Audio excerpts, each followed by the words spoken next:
haddaba xalay wararkii aynu ka helnay magaalada muqdisho waxa ay sheegayeen in halkaasi uu dhaawac uu ka soo gaaray xildhibaan ka tirsan baarlamaanka federaalka ee Soomaaliya halka darawalkiisana uu halkaasi ku geeriyooday kadib markii gaari uu la socday oo waxyaabaha qarxa lagu soo xiray oo kula qarxay markii uu hormarayay tiyaatarka qaranka ama guriga hooyooyinka ee magaalada muqdisho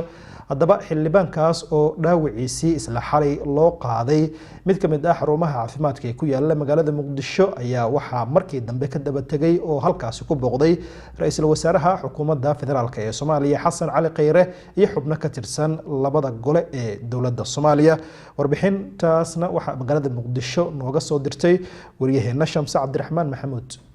xildhibaan maxamed mursal maxamuud boorow oo xalay uu dhaawac culus ka soo gaaray qarax loogu xiray gaarigiisa una ku dhintay darawalkiisa ayaa waxa isbitaalka ku booqday ra'iisul wasaaraha Soomaaliya Xasan Cali Khayre oo ay weelinayaan gudoomiyaha golaha shacabka ee baarlamaanka Soomaaliya mudane maxamed mursal sheekh cabdiraxmaan gudoomiye ku-xigeenka koowaad ee golaha shacabka mudane cabdiwali sheekh ibraahim muudey iyo mas'uuliyiin kale guddoonka golaha shacabka iyo ra'iisul wasaare Xasan Cali Khayre ayaa warbixin ka dhageystay dhaqaatiirta isbitaalka ee gacanta ku haysa dhaawaca xildhibaanka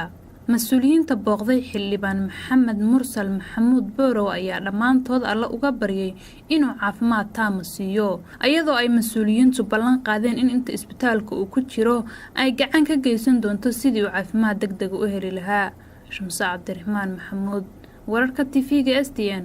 Muqdisho.